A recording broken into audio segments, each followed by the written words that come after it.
Alex Newmann, founder and CEO of Newman Consulting Group, where he helps B2B founders move out of founder-led sales and build scalable go-to-market systems. Why do most founders hang on too long to the sales side? Because they have trust issues. They've hired people, and those people failed in front of them. The top of a mountain the morning after a fresh dump of snow. There's no place on earth I would rather be. And mountain time is the best. I'm skiing with friends, so I get to spend time with my friends, my family. It's a stress reliever for me. You do Krav Maga. It's the kind of Israeli martial art. This like mysterious badass thing that people in, the IDF uses. Mostly stand up.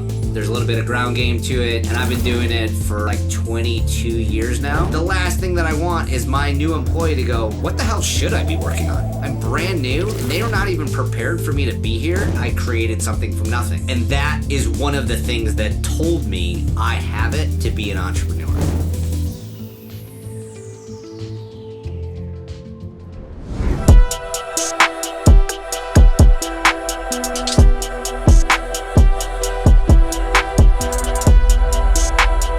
Life's a Pitch is a podcast where we talk about all the shit that actually happens when you're building a business, leading people, and just trying to live your damn life all at the same time.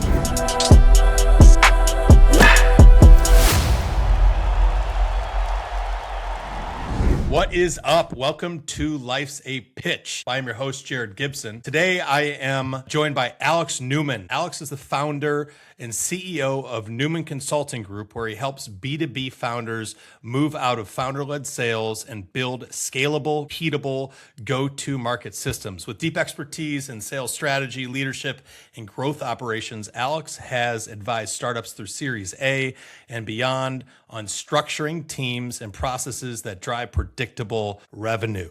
What is up, Alex? What's up, man? Thanks for having me on. Yeah, for sure. Anything to add or take out of that intro? That's the intros cool. are always interesting. I should bring you wherever I go, and you could just be like my warm up guy. I think the key here is a lot of people start businesses and variety of different businesses, whether it's tech or professional services or whatever it is.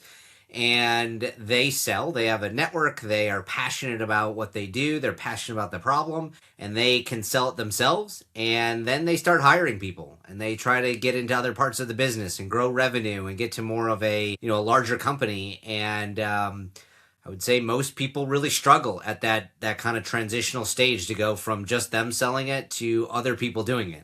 And I don't mean having an assistant or someone who does the top of a funnel. I mean that literally the founder can remove themselves from selling and a deal can go from the top to the bottom without the founder having to touch it. That's truly transitioning out of founder-led sale. Yeah. And that's to say too, like it doesn't mean that the founder is bad at sales by any means. I think a lot of it has to do with trust, like the trust of the founder to just build the foundation and have the right person. It also doesn't mean that they're out of sales.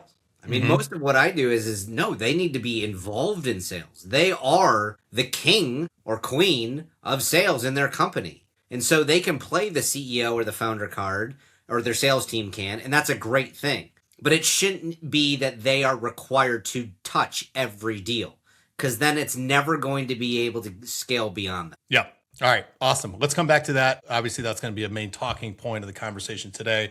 Yeah. Want to talk about last time you and I got together, we went to a brewery over near you, and I had a beer. You were not drinking at the time. Yeah. And I asked you what was going on. You said you had a fight coming up. Yes. And this is something I didn't know. I know you're a big skier. That is where your happy place is on a mountain somewhere. Yeah. But you said you had a fight. So I asked you a little bit more about it. And I had to write this down because it's not karate. I don't want to butcher this. You do Krav Maga. Is that right? Did I pronounce that right? Krav Maga, yeah. It is what the Israeli special forces use. It's the kind of Israeli martial art. Okay. So tell me how you got into that, and have you had the fight? Apparently, I found out also that the guy backed out. He was scared. He got hurt. Yeah, I know. So, I mean, it's not like a, professional fight. Yeah. So that's what I was doing is I was training for it. And typically when I do that, I don't drink. And I eat super healthy and I get in like great shape, for like 3 months leading up to it, just because getting punched in the face is really not that much fun. So if I can be at the best skill that I can in tip-top shape, I'm likely or less likely to get punched. Yeah, I mean, I started really, really early. I was a pretty small kid. Got picked on when I was a little kid, so my parents got me into Taekwondo. Learn how to kind of defend myself. It was fun. It was just something to do, and I got really good at it. I started kind of doing all of the belt system throughout Taekwondo and got pretty high up. And then I just kind of got sick of it once I got into kind of high school. I started doing a little bit of boxing. I just enjoyed kind of the competition, and I was fast. I was fast, but I had some power. And then I'm Jewish, and something that has always kind of resonated to me and I thought was super cool was Krav Maga. It was always this like mysterious badass thing that people in, the IDF uses. And I'm like, I could go figure this out. So I signed up for some classes, really kind of took a liking to it. I like the system. I like the way they think about it. And I just kind of identify with the style. It's mostly stand up. There's a little bit of ground game to it. And I've been doing it for like 22 years now. I took a little bit of a break and I did a little bit of Muay Thai and Brazilian Jiu-Jitsu, but actually this past July, I just hit my black belt, which is kind of a fun bucket list kind of thing. But, it's one of my coaches likes to say, he's like, what if you ever get into a fight, whatever you do, don't just stop and say, just so you know, I achieved my black belt in Krav Maga, because they're probably going to try to punch you in the face anyway. So yeah. It's no different than having a degree or anything else. Like, it's a fun thing for me to be able to feel accomplished. But if anything else, it's I think it's improved confidence. It's improved humility. And it improves how to de-escalate situations. It helps with my family when we travel. If we ever get into like a weird, like I feel there's a lot of confidence in me being able to handle it. But it's also just like an amazing workout. I mean, you're just like an hour goes by and you're just like drenched. So when you put it all together, it's just like a, win-win type. Yeah. And I assume that it's probably very similar where the first step is to de-escalate versus attack. I mean, for when any in of that doubt, stuff. the first rule is don't fight. And the second rule is end the fight fast. So yes, it's a good flex though. I have to say having a black belt in anything is a pretty good flex. It's cool. Well, I mean, you saw me. I'm not the biggest guy in the world, so I feel like I need to be able to protect myself in case, which hopefully I never use. Yeah. Really quickly, and then I want to get into something that you posted actually on LinkedIn today. Skiing. I don't talk about skiing with a lot of people because you don't really know people ski unless you see actual like pictures or whatever of them doing it. And I know that skiing is a huge part of your life in general. Yeah. And I've always said there's no place on earth I would rather be than the top of a mountain the morning after a fresh dump of snow. Just that quiet, like True calm. peace. It's just insane. It's just therapy to be up there. How is like the skiing aspect of you? Like, do you force yourself, not force yourself, but like make sure that you are skiing multiple times a year? Cause you go out West a lot. I know it's a big part of you. Like, what does that mean to you skiing in general, being a founder of a company and just being able to separate? Between Krav and skiing, those are like my top two hobbies, outside of just like hanging with my family and friends, but like just like the two hobbies I really love to do. I lived in Denver for 10 plus years, and there's just something about when you drive into the mountains, it's like you drive into this portal. Yes. And you just, all the worries, all the work, all the stress, it just doesn't matter anymore. You're on mountain time, and mountain time is the best. Everybody's in a good mood. Everybody's smiling. Everyone's excited for snow. I live in Chicago now. When it snows here, every single person is like in the worst mood ever. The apocalypse is coming because we got a quarter of an eighth of an inch. And there, if it dumps 3 feet, everybody's in the best mood in the world. Yeah. So that's where that's where it started, was just this mentality of like, I get to go, I get this portal. And then I'm skiing with friends. So I get to spend time with my friends, my family. This winter, I'm going to take my kids to Vail. So I'm going to teach them how to ski. And I've been looking forward to doing this forever. But there's just something about like, there's just so much joy. There's so many like great things that happen. And it's just like, I just want to replicate that over and over. And I love that. Like, I'm obsessed to that feeling. It's funny because I do a ski trip with my buddies every single year. This year we're going to Crested Butte. I'm taking the family. We're going to Vail for a while. So I'll probably get like 10 days in. Now, it's not the same when I used to live there and I was single and I was like 22 and I got like 50 days in. Like, it's not the same.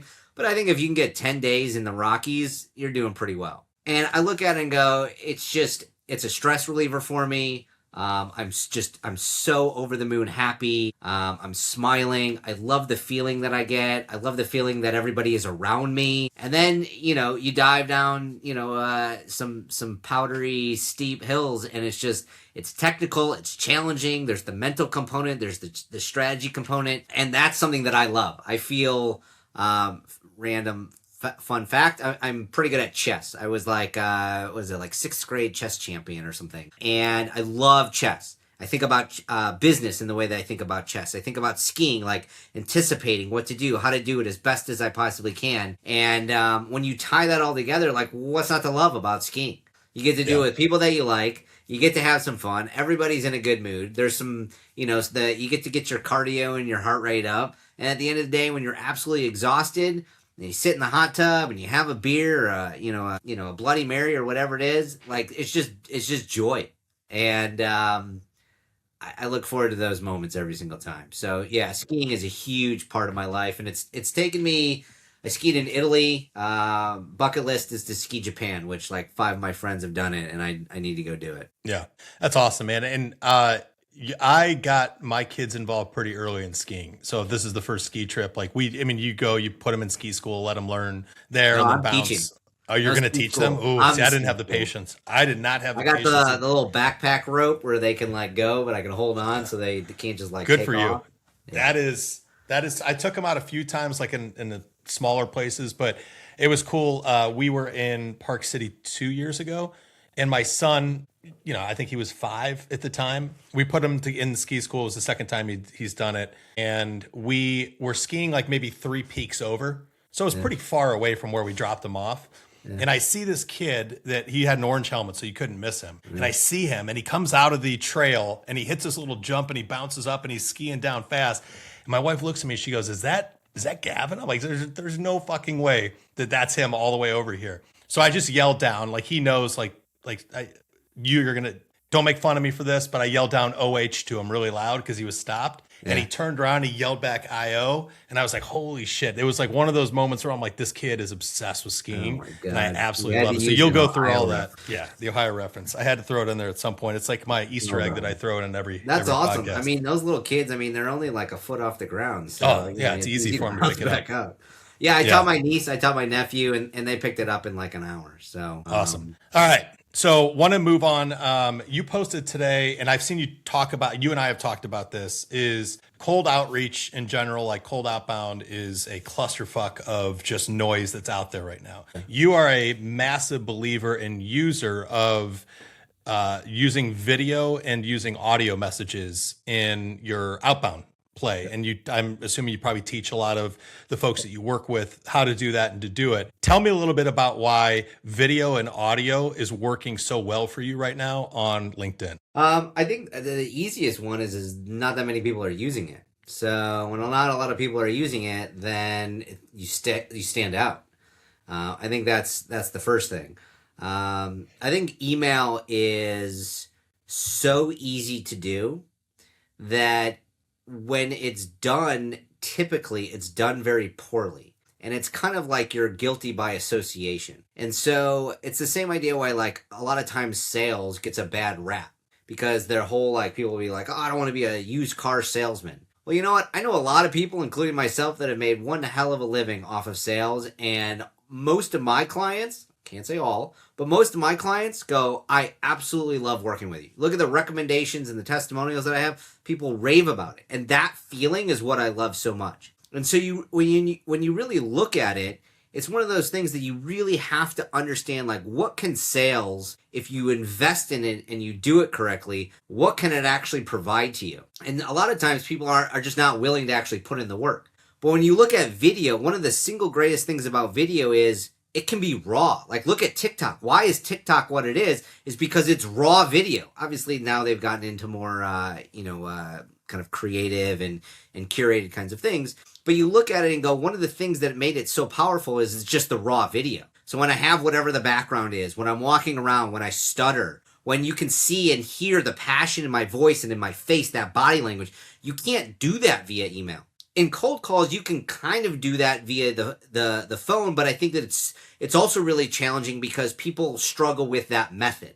But because video is so new, people love the difference. I was working with a client yesterday, and he literally sent a video, and 13 seconds later, he got a response that was like, absolutely love the video, super fresh. Let's set up some time later that week. And he'd been trying to get a hold of this lady for a while inside of email. And I was like, try video. And he did it, and it was like, boom, done. Because number one, email now has more delivery problems than we ever had to deal with. I hate saying back in the day because I sound old as shit. I'm not old. But the whole point is that was never an issue. There was no like deliverability issues. You didn't have to know what an SPF and a DKIM and a DMARC were. That wasn't a thing back in the day. My point is when you look at video. That's twice now. I know that's it. two. How many more times can we get? Yeah. You're gonna put like a counter on it. But when you look at video, you have the ability. Number one, you don't have to be as brief as you have to be in an email. A lot of times when I teach email, it's like you get 3-4 lines. You know, if you have a little bit more personalization, customization, you could probably get away with a little bit more. But for the most part, shorter is better because people read email on their phone. When it comes to video, if you take 45 to 60 seconds max, do you have any idea how many words you can get out? Do you have any idea how much the tone, the inflection, the passion, the confidence, the pain point, you can say all of that. And it gets to come across. There's so much that can be just implied without even you have to say it just because they can see your body language. As far as audio messages, I look at it in very, very similar ways to like voicemails. But the nice thing with audio message specifically on LinkedIn is it comes across differently. So it comes across in like a text thread or in like an email thread, but it has the audio bar. And people are like, oh my God, this is so cool. I get to hear your voice. It's one of the reasons why calling is so much better. I like calls more than email. Why? Because I can hear your voice. You have to respond to me right away. In email, you can respond today, tonight, tomorrow, and 3 months from now. Like you get to control. Or a phone call, I get to hear what you have to respond to me. And you can hang up, but most of the time you can respond. That audio message gives it that different flavor. And I've gotten so many positive points of reference off this, both from a video and from the audio perspective. It works really, really, really, really well. And I just overall video messaging, I am sold on. I use Loom and Vidyard every freaking day. Yeah. So you're using Vidyard. You're not using the native app. Because I've done it before. You and I have talked about this, and I just literally shoot it on my iPhone and then just upload it into LinkedIn. But you're using Vidyard and Loom. So I use Vidyard and Loom when I'm sending an email to be able to create the video. If I'm using LinkedIn, I've actually had a lot of trouble with the native LinkedIn video. So you can open up, if I'm going to send you a DM and I click on like take video, what I end up happening is it'll just keep saying upload it. It'll freeze. I don't know if there's like a bug or something. So, and then you're like, shit, now I got to redo the video. As opposed to just do it on your phone, do it vertically, do it vertically while you're standing and make sure you're freaking smiling or there's decent lighting. But you don't need to have it curated. Like you can see my background's like a bunch of random stuff. People love that kind of stuff. People rave. They're like, I love your background. Is that fake? And I'm like, no, that's just like a cabinet, right? Like I just put things on a cabinet. And so you look at it and it changes the game overall. And so you record it on your phone as like a selfie and then you can upload it. And then you can share it with like me, and you can share it with other people in your company. You can share it with your founder, CEO, manager for them to be able to give feedback. But also you can look at it and go, oh, that one worked. And then you look at another one maybe a week later and you're like, man, I'm kind of off today. And you can go back, and I'm a huge believer in having both a written as well as a kind of like a video vault of all my successes. And I put things in there to be like, listen to this if you're ever not feeling good. If you're ever not feeling it, maybe if you're hungover, you're sick, like, hey, you're having a dry spell in sales, you look at that and you can be like, oh, well, I know that one got a message or a response. Boom. Yeah, no, it's good. I think I don't get a lot of them, video messages, but here's the thing, and maybe I'm unique to this. Proof is in the pudding. I feel guilty. I don't feel guilty not responding back to a text email or like a text. I feel guilty if I get a video or an audio message and I listen to it and I don't at least listen to it or reply back to something. Like, so I could definitely see why it works. And when I was doing it, I got a decent response. I don't think my video game was very good at the time, but it's definitely something in the cards that I want to go back to. I think the issue that I had was, and this is what the kids call an excuse, is that my list building took too long. Building the list of the people I wanted to reach out to. Anyway, whole separate conversation there. Awesome. So I want to get back into a little bit about your business and what you're doing. Why do most founders hang on too long to the sales side? If they hang on too long, it's probably because they have trust issues. And the second thing is they've probably hung on too long because they've hired people and didn't know how to set them up for success. And those people failed in front of them. And so the more fails that they have on hires, the founder just got tighter and tighter and tighter on control. What does it cost them ultimately in the long run? The ability to, well, it costs them a lot of things, but number one is just the overall business side of things is it costs them the ability to get bigger because you are bottlenecked. You are limited. If the founder is always going to be involved in every deal, there's simply just a time constraint that you have in a day or in a given week. You can only have so many calls. Now, you can be the most optimized, you could read every James Clear word in his Atomic Habits book, and you can be the most optimized there can be, but there's literally just like a bandwidth problem at some point. And so if you can't transition out, there's that. You're going to take a revenue hit because you can't have anybody else do it. You're going to be limited on what you can do from a business perspective. And so I think there's a lot there. On the flip side, you're going to be... The constraints are the overall mental toll that it takes on a founder to have the pressure of to have to do all the sales every single day. You can't take vacation. If you try to take vacation, you're working on vacation. You're working nights. You're working weekends. You're ruining your family. You're ruining any kind of social life that you have. You have, all of a sudden your weight goes through the roof because you're like, I need to work more to be able to handle all these sales calls. So I'm not working out or eating healthier. I'm grabbing fast food. And so all of a sudden there's just like this, almost kind of this like detrimental stage that you hit. And then it turns into burnout. And I've been in burnout. It is quite possibly one of the worst things that you can really be in because it's you can't really like put your finger on it. It's not like, hey, I broke my finger, I'll put a splint on it, now it won't be broken in a couple of weeks. Like it's just like you gotta work through it. Yeah, and it's a little small things that lead to it. It's not like it's one main big thing. And a lot of that has to do with when hires fail. Yeah, and you can hire great people. But I think a lot of people get it wrong because they hire great people. They don't hire the right people. You just answered my next question.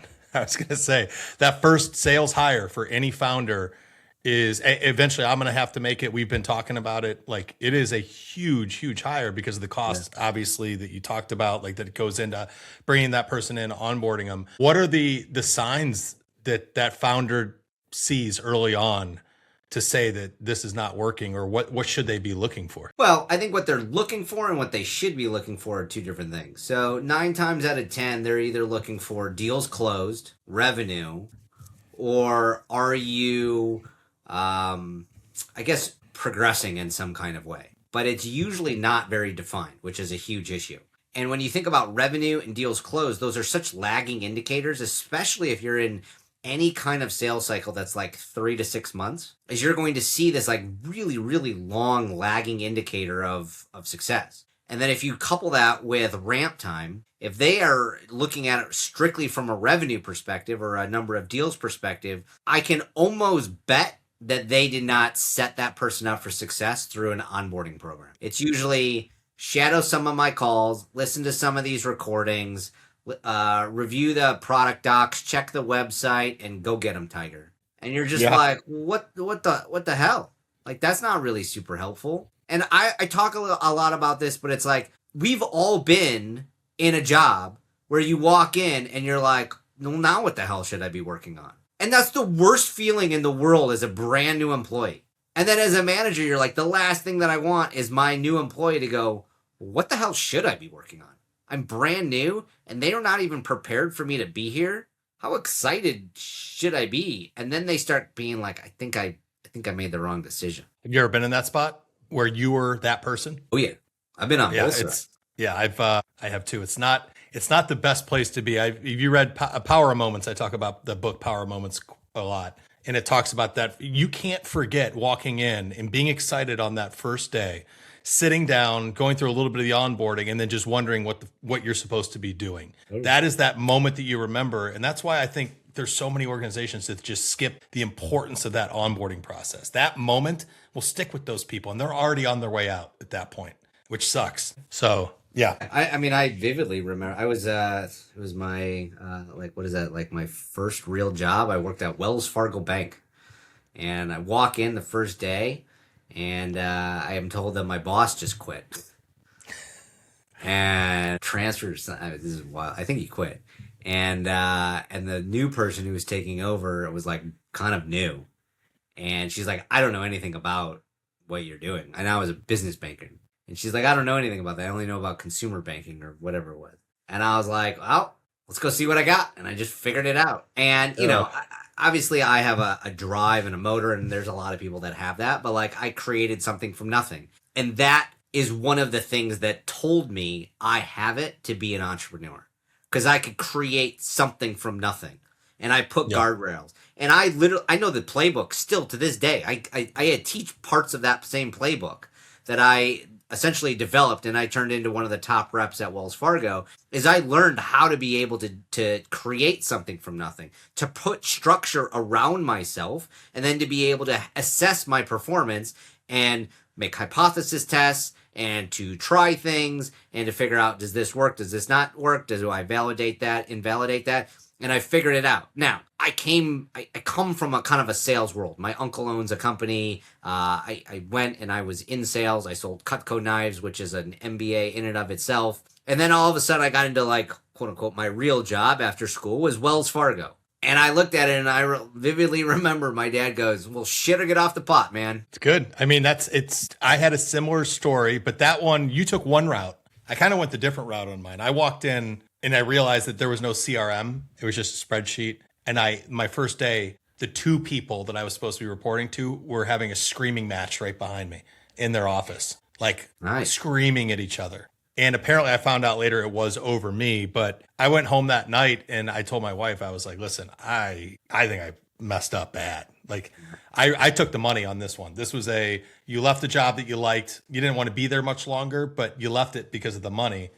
And it was one of those like, okay, do I tough it out, or is it early enough where I can just chalk this one up as a mulligan and start looking elsewhere? I didn't tough it out. I chalked it up as a mulligan.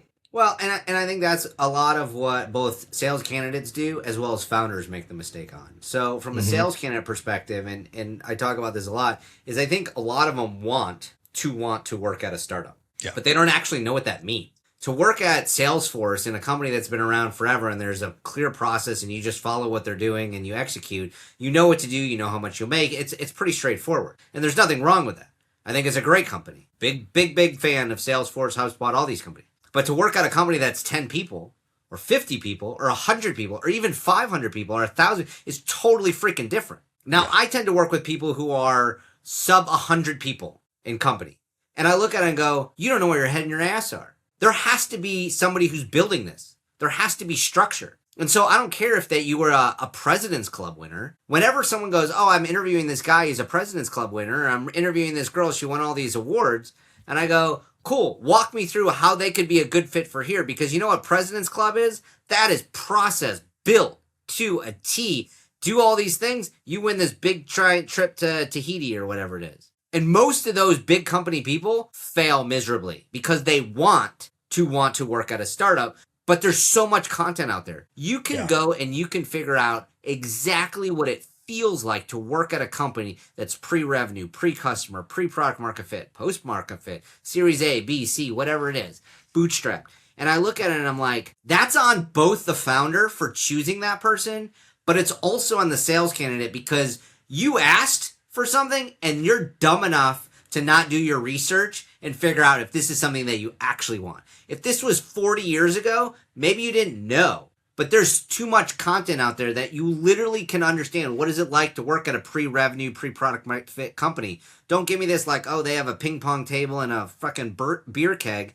It doesn't matter. Or, oh, I can get equity. Do you have any idea how much you are going to get as a sales like entry-level salesperson at an early stage company inside the option pool, how long is it going to take for you to make money? The likelihood of you doing it, getting diluted, all the different kind of rights and everything that happens, unless you are Uber, Facebook, or Amazon, you ain't making a damn dollar. If anybody's listening to this, you just scared the shit out of so many people. Well, right I now. would say not even sales candidates, most people, including the founder, I would say even this many times for even venture capitalists, don't understand how an option pool works. And so they're like, oh, I have equity in the company. But I look at it on the flip side as founders are like, oh, I get to hire this President's Club winner. And I'm like, no, you're looking to hire someone to help you. You're hiring someone who is like ready to build the Taj Mahal. You don't even have a blueprint. You don't even know where the damn thing's supposed to go. And this person shows up with all their trucks, their tools, their everything. They're ready to go. And they're like, there's nothing here. So that's why it's like good people, wrong fit. There's I know multiple cases of President's Club people going to work for startups. And if you look at the journey of that person, how they got to President's Club, there's a lot of people that help them along, support from those larger companies that were able to help them. And they go to start to work for a startup and that support is completely gone. And it's like their hands go up in the air at that point. Yeah. And it's, of course, there's outliers. And I'm not saying anybody's big company, but I'm saying the stereotype is there. The data is there. Yeah. All right. So let's go from serious to what is this podcast is called Life's a Pitch. So this is the extra innings portion, but I always say that it's basically just rapid fire. So it's a little bit lighter of a spin. So I'm going to give you a bunch of rapid fire questions. You spit them back at me. I'll likely have some talking points to those as well. All right. So give me something in your life. It can be personal. It can be business, whatever it is that annoys the shit out of people when you consistently always talk about. That I talk about that annoys. Yeah, something that you talk about all the time that annoys people around you. Should go ask all my clients. I would say, while it probably is annoying, it is beneficial. I will say, so what's the pain? Whether it's in your outreach, if it's in a discovery call review, doesn't matter. And I'll go, so what's the pain that they agreed to or that you are hypothesizing that they have? And I'm like, get specific. And it can't be some generalized thing. But I think I've built the broken record myself as I talk about that over and over and over. And they go, here we go again, Alex on his pain conversation. And I'm like, people don't change if there's no pain. So that's probably number one. That's a good one. That's the gift that keeps giving with sales in general. Yeah. I love it. People don't change if there's no pain. All right. What's the last thing that genuinely scared you? First thing that came to mind was jumping off a bridge in New Zealand. That was up there. I went bungee jumping. And that was, if you take a look at the pictures, I'm closing my eyes as I'm jumping off because I'm like, oh, this is what it feels like to plummet to your death. So that was kind of a fun one. Let's see. From a business perspective, it scares me to take money. I remember the first time I took external capital, and I think I've changed the way that I run my personal finances, but to be able to take somebody else's money, it's different. One is if I take you specifically, like Jared, you give me your money, or I take now it comes from like a firm, like a well-established notarized firm. There's just this level of pressure that it is so challenging to be able to describe, but there's a lot of fear in there. And knowing that you're like, I feel that if I don't make this successful, I could ruin something. I could ruin my life. I could ruin my career. I could ruin my financial future. There's all this stuff. I could have people yell at me. They could be so mad because I lost them millions of dollars. That is a very fearful thing. Yeah. Yep. One tool that you cannot live without, Loom, whether that could be personal. Loom. Okay, perfect. What's the truth about business and really being an entrepreneur that you didn't believe until you actually lived it? Well, I didn't get into it until I was a business owner. I didn't really do it when I was in sales. Is reflection. I used to think reflection and journaling was a total crock of shit. I thought it was just something that like people talked about because they're like, let me talk about this foo-foo stuff. It's easy to be like journaling. I even have like my wife got me this like new one where it's like just like a new notebook, and you talk about and you reflect on like kind of during the beginning of the day and then at the end of the day. And one of the things that's so powerful is to be able to measure backwards. And I think one of the things that people do a really poor job of is give themselves the credit for the things that they've been able to accomplish. Typically, we look at like, if I only do this, then I'll be happy, right? If I only graduate college, then I'll be happy. Once I get my first job, then I'll be happy. Once I buy my first house, then I'll be happy. Once I hit X number of dollars, then I'll be happy. And it's this like pursuit of happiness, which I feel like kills people because it's the pursuit, which literally by definition means it never freaking ends. And it's exhausting. And so when you look at it from a business owner's perspective, especially when you're the CEO, is you can very much feel like an isolated on your own kind of guy or girl. And I look at it and go, the ability to get your thoughts out of your head is one of the most powerful things that you can do in order to organize and continue to move forward in order to prioritize and execute. Awesome. Great answer. Reflection is something you know what? I'm going to ask a follow-up question this one because I think this is important. When you talk about reflection, like you say a few times a day, is that simply you, like maybe over lunch, just writing down what happened that morning, things that you did good, that you did bad, things you can improve on for next time, and then doing the same thing at the end of the day and just going back and making sure you're actually paying attention to that and learning from it? Or is there something different? So I have a document that I do at the end of every week that I actually I make a copy. It's done per week. I take a look at my past weeks. And then I actually like write it all out. During the week is usually I use Notion and I just like take my notes and I write down positive things that happen, areas of improvement. Like at the end of the day, my wife and I with our kids do something that we call high, low, buffalo. High of the day, low of the day, and a buffalo is like you can say whatever the hell you want to say.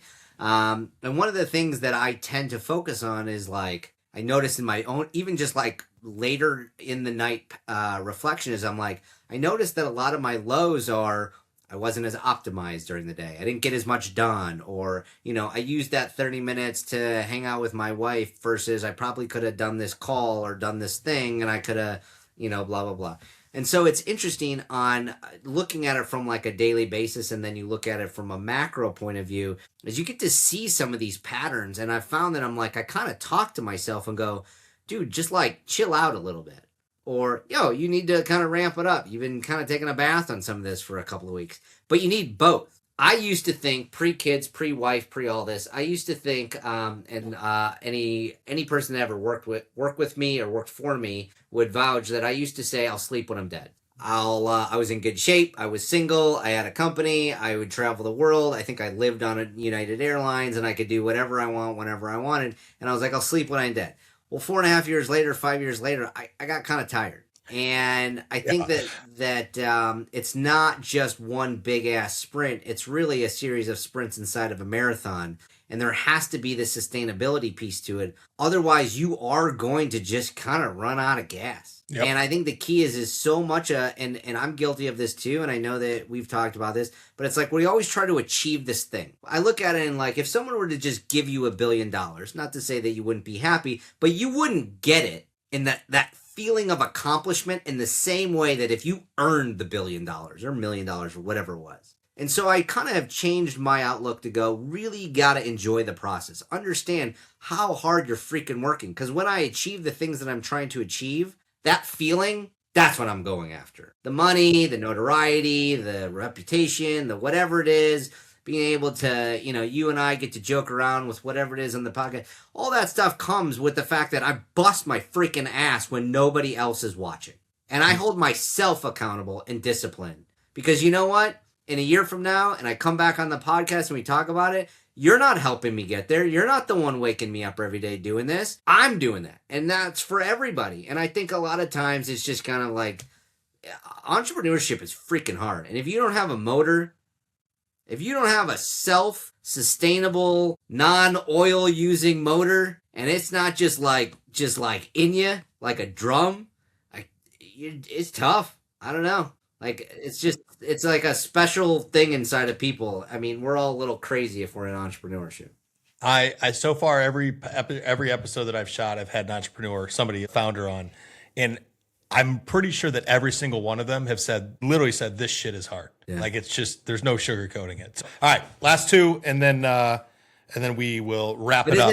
Isn't working at a job 40, 50, 60 hours a week, isn't that hard having your boss yell at you for some stupid fucking reason that you don't agree with? Well, that here's the shit's thing. hard too. So choose your hard. It's all fucking hard. The difference is like one hard versus I fucking hate one hard, right? That's what it is. Like, yeah, this shit's hard, but it's fun. Yeah. Like we're building this. All right. One person, living dead, you want to sit down and have a beer with? Allen Iverson. Ooh, okay. Why AI? That's I did not see that one anymore. All right, well, smoke with you and Al can smoke. Favorite basketball player since I was a kid. I just think I think he's awesome. I think he's a stud. After I watched that Reebok Netflix thing, I was like, man, I want to go just hang out with that dude. Yeah, he's a stud for sure. First concert, last concert. First concert was Bare Naked Ladies at what is that, like Allstate Arena or Rosemont Horizon or whatever that was. Okay. Last concert was I was in Red Rocks this past summer, and we saw, blanking on who it is. That's a great venue. Best venue that I've ever been. String Cheese. Ooh, they're good. They put on a good show. I saw them a few years ago. They played it in Chicago. Did you go to that? 3 nights or 2 night show? No. I've only seen them at Red Rocks a couple of times. That's got to be awesome seeing them there. But yeah, Red Rocks is the best. I mean, I've seen Zach Brown to Incubus to OAR to Avett Brother. I mean, you name it. Yeah. Can't beat that venue. That's awesome. All right, I haven't asked this question, but you use LinkedIn as well as anybody I know, and your presence on LinkedIn, you're consistent on the platform. Who are 2 or 3 people that anybody that is growing a business should absolutely be following besides yourself and me on that platform? Sales specific or no? Anything. Sales, leadership, whatever. Yeah. I'm a big fan of Marcus Chan. I think he has some really good stuff, both from a strategic point of view, from a tactical point of view, from an individual, like mental side of things. I think he gives away a lot of really good stuff. I think that's really interesting. Other people that I really like. Tough one when they put you on the spot because there's so many of them that you follow. You're just like, I can't. Yeah, I mean, you can go in a bunch of different ways. One of the people that I really do like to listen to and see what he has to say is Todd Capone. Mm-hmm. He's a former CRO. I think he does mainly like speaking and keynotes and stuff now. He used to be a CRO at a couple of different companies. But he has this podcast all about like sales history. And yeah, he that's finds good. These books from like 1900s, like early 1900s, and it's like the same stuff that we do today that he did.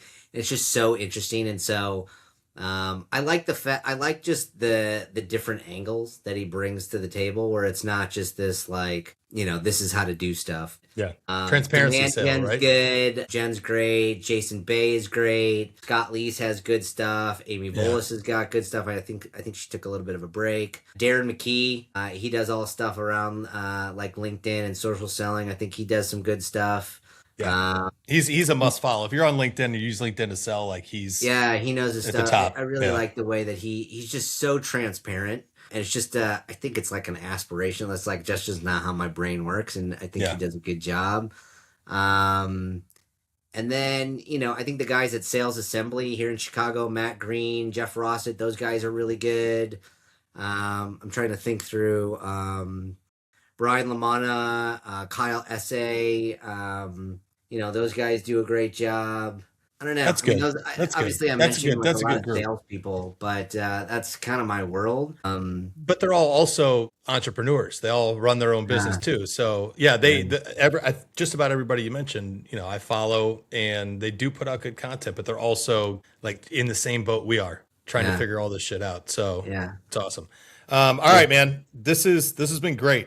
Tell me, how do people find you? And one thing I didn't ask you at the beginning is, who's your ideal client? Like, who are you working with? Obviously, founders that are looking to get out of sales. Size company? Is there a specific niche? Anything like that? I would say between like $1 million to 15, 20 million in revenue. Focus is transitioning out of founder-led sales. I'd say 9 times out of 10, the people I work with have already tried to make some kind of hire, whether it's a sales rep, VP of sales, or something. If you're trying to hire a VP of sales and you're just unsure, or if your team is just underperforming and you're not really sure how. I typically do B2B, for the most part, industry agnostic. I don't do anything like healthcare or medical. That's just a different beast in and of itself. I work with the founder in addition to working with the sales team. Doesn't matter, inbound, outbound, event-based strategy, channel. I've built companies with all of those. And you got to be US based. I don't care if you're from someplace else, but you have to be selling into the US companies. Awesome. And how do people find you? So either go to alexnewman.com. Alex Newman has 2 N's at the end. And you can take a look at the website or follow me on LinkedIn, which is just linkedin.com/Alex Newman. Give me a follow, shoot me a DM, tell me this is where you found me. I won't blacklist you just because, Jared hosts the podcast. Awesome. All right, dude. This has been great. Like always, enjoy our conversations. Let's do it again soon. But that is a wrap for this episode of Life's a Pitch. Big thanks to Alex for joining the show today. If you liked it, share it, tell a friend, or just steal something smart that he said and pretend it was yours. And remember, behind every strategy, title, or success story, there is chaos, self-doubt, and a whole lot of trial and error. See you next time.